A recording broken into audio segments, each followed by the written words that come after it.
specificity.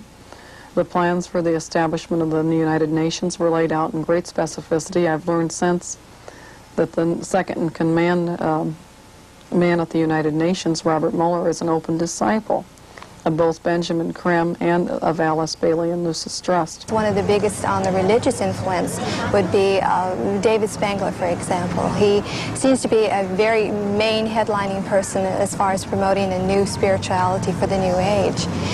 In government, you're going to find people. The one I've encountered most often has been Donald Keyes of the United Nations, of course with Mueller, who goes also with the United Nations, and they have written books on the subject where they talk about a one world unity, a one world government, which is going to formulate into a one world court. Many critics of the New Age are concerned that the idea of a one world government is rapidly becoming more than an idea. They see individuals such as the Assistant Secretary General of the United Nations, Robert Mueller, and Donald Keyes as spearheading such an objective. Mr. Keyes is a longtime consultant to UN delegations and committees and a foremost lecturer on the emerging global society. He is the president and co-founder of Planetary Citizens and the author of Earth at Omega. Is there thinking underway concerning the possibilities of a one-world government? What we find happening is, for instance, in the UN structure, we're spinning off what I would call departments of planetary management. They're rather semi-autonomous, each one directed to a different area, and something more organic is taking place. My own view is that it's hard to say what is coming because it's not going to be like anything we've had before. It's going to emerge as something totally new and more appropriate to managing a planet than anything we might have foreseen. What is this that's coming, and is it similar to the transformation that Marilyn Ferguson refers to in the Aquarian Conspiracy? Well, this is an important aspect of it in the fact that there are now a large number of people who have seen the world and themselves and their personal lives in a new way. And this is contributing a very positive element to redirecting planetary affairs. Donald Keyes organized the Planetary Congress for the World We Choose, which convened for the first time on June 17, 1983 in Toronto. Michael Linfield from the Findhorn community in Scotland was there. Were there any concrete decisions made at the World Congress? What happened with the 475 people that came together? As I said, we broke into the 30 working groups and we went through a consensus process to find out, first of all, what our vision was for a future world, because we have to agree that we want a common vision. And then we had to look at the present structure and why that had been created, what values had created that. Then we had to transfer that vision into the qualities that were needed to bring it about. And that this means like policy changes, local action. And what happened was, for instance, this first draft report is a statement from the 475 people obtained from a consensus process. And in it, it lists everything, you know, the global vision, the action steps to implement the approaches, economics, international, national alternative concerns, human rights, nuclear issues, the peace campaigns. All of this is just a way of saying this is what we need. We obtained a copy of the report and found many of the approaches to be spiritual in nature.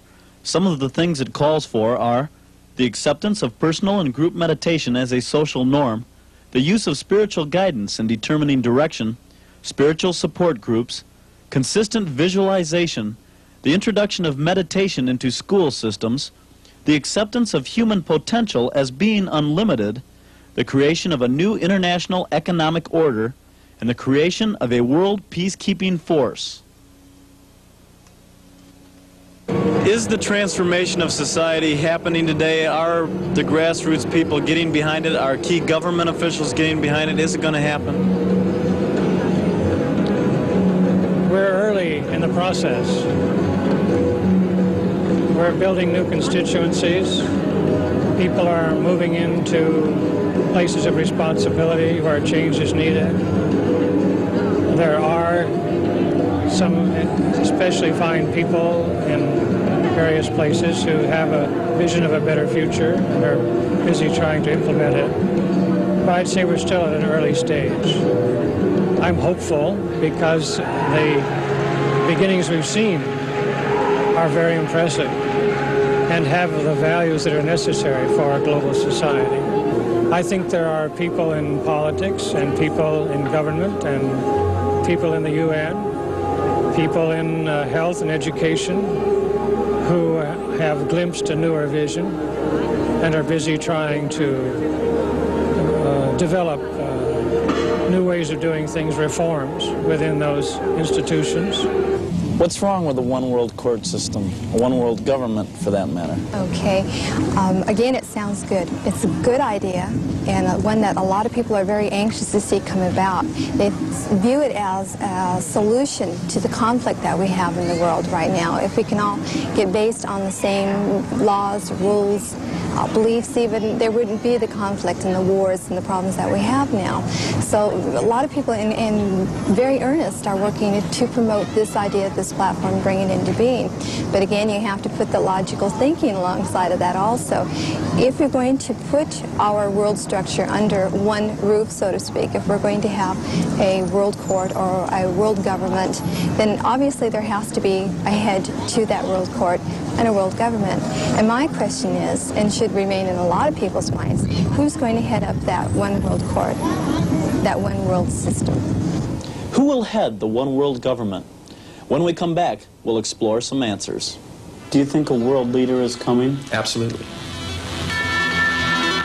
As we discuss the possibilities of a one world leader with New Agers, their answers range from the God or force within empowering us to rule as one, to an avatar, a higher God among us, who will merely teach and guide mankind.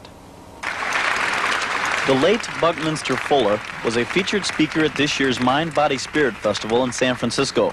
In a rare private interview, he shared with us his vision regarding the future world government. We're probably coming into a world integration, we're coming to a democracy probably for the first time in history where we discover that every human being has an electromagnetic field.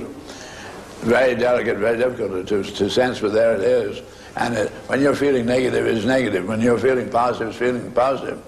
So we'll be able to get a around the world satellite pickup of all the dispositions of humanity regarding any question. We may really have great electronic democracy really working for this the first time in history.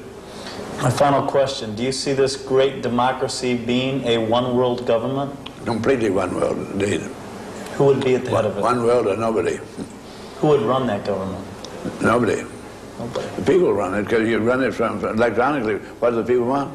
You can put up proposals, we do this or that, and you find whether people are against it or not. Do you think a world leader is coming? Absolutely. If there's But a it's world a leader, world- will he lead a one world government? It is a world leader of a different sense. When we talk about the unification of the world, this is not a dictatorship of an imposed central authority that says, thou shalt do it this way, or else.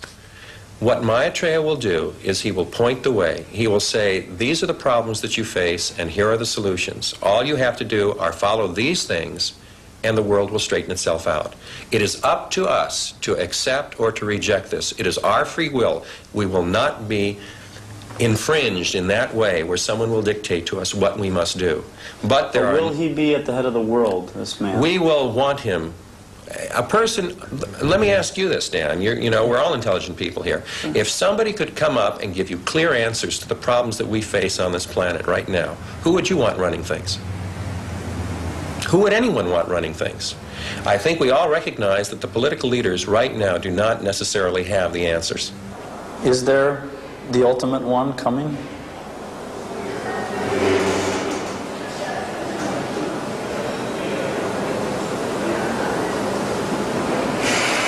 If the ultimate one has come or is with us, it'll come in such a package that we won't even think in those terms. That is, if you are the Maitreya, if you were the real thing, and you came by in the room and I recognized you as Maitreya, we would just be in love with each other. And I wouldn't be going, you're the ultimate. And you wouldn't ask for that kind of acknowledgement if you were the Maitreya.